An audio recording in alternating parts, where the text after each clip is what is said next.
Hey guys, welcome back to my channel. I hope everyone's well and coping okay.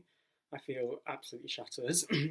On the day I'm filming this, Amanda Hocking has a new Trill book out today. I'm buzzing. If you haven't read her Trill trilogy, you need to give it a read. So after my last review, I decided to put book titles in quotation marks, as I figured that Before I Die review could possibly come across as though I might have just been being slightly dramatic, which wouldn't have been totally out of character. Pun intended. This week's book is Dear Evan Hansen by Val Emmich with Stephen Levenson, based on the stage production by Justin Paul and Benj Pasek, who have written for various musicals. I love it, and it has a 4-star rating on Goodreads. It's 368 pages and took me the best part of 3 days to finish. Dear Evan Hansen, today's going to be an amazing day, and here's why. High school senior Evan Hansen has always struggled to belong, but when the notoriously troubled Connor Murphy took his own life, he did so in possession of a letter Evan had written to himself. Now everyone thinks they were best friends. As Evan feeds the lie and helps Connor's family deal with their grief, it's clear that he isn't invisible anymore. Every day is suddenly amazing. Evan convinces himself that he's doing the right thing, until everything starts to go wrong. I absolutely love this. As a musical theatre fan, I've been meaning to read it for a while. It was a perfect combination of high school drama, teen romance, and a lesson of how one lie can change a life. I will definitely be rereading again soon. I had listened to the live Broadway recording album, but obviously I'm able to understand the meaning behind those songs a lot better now. There are a few books I've read that have been based off of Broadway shows, but I'm now slightly more inclined to read the paperback version I've got of Hamilton. Let me know if you'd be interested in that. Who's watched Hamilton on Disney Plus yet? I've rewatched it at least 3 times already. My family love me for it. I cannot stress enough how great of a storyline this was. There are characters you're rooting for, ones you hate. There were 2 characters I was shipping basically from the start of the book, and I completely freaked out when they finally had their moment. You know, when you just have to put the book down briefly and take a moment. I mean, I'm a huge fan of Benj, Pasek and Justin Paul, along with some various other musicals they've written for. Whether you're a musical theatre fan or not, I would definitely recommend giving this a read. To be honest, reading this, you wouldn't know it was a musical if you weren't aware, because this is the book version. There are a few laugh out loud moments, some cringe attacks, but I loved reading this.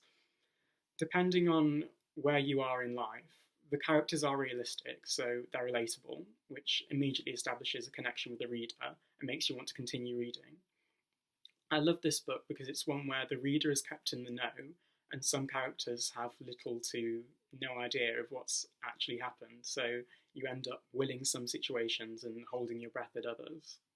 I've thought about it a lot since, and I personally wouldn't say that the protagonist is the villain in this story, but that's the beauty of the written word. We could both read the exact same thing and get 2 completely different things from it.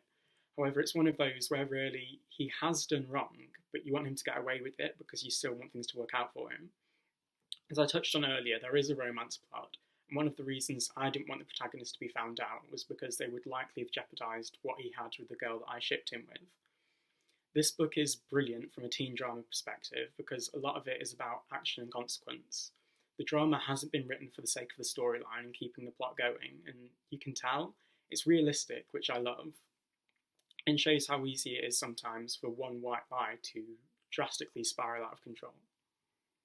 Throughout this book, there are a lot of teens who have to deal with a lot, as well as adults, but dealing with anxiety myself, I love how well it captures how even the smallest of things can seem like a huge deal.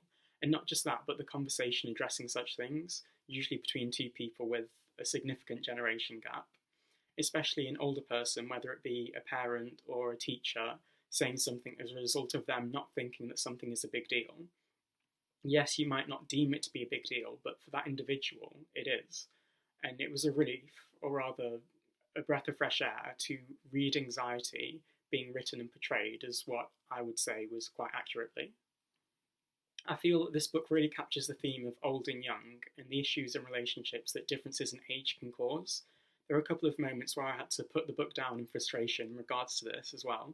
I think where Evan was trying to explain something to a parental figure that worried him and was now affecting his day-to-day life.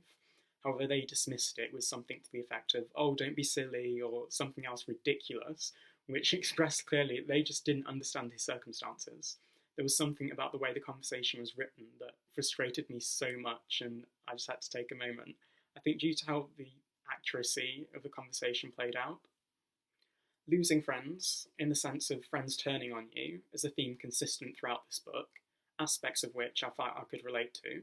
Without giving anything away, imagine someone convincing you that they'll be there for you and will support you, then actually finding out about your circumstances and then saying, oh, actually, I'd rather not be involved, or I didn't realise it was that bad. I believe that this book shows how sometimes we feel like we can only rely on ourselves, and at the same time communicates how important it is to ask for help. Yet we have to be careful whom we trust, regardless of our past and our current relationship with that person, or how long we've known them. Obviously, if you are a theatre fan, I would definitely recommend. If you're a romance fan, I'd recommend. Although bear in mind, depending what you like, I would say this would be teen romance. If you're a fan of teen drama, then this book is definitely right up your street. That concludes my review for Dear Evan Hansen. Join me next time where I'll be discussing and reviewing Bram Stoker's Dracula. Happy reading, guys!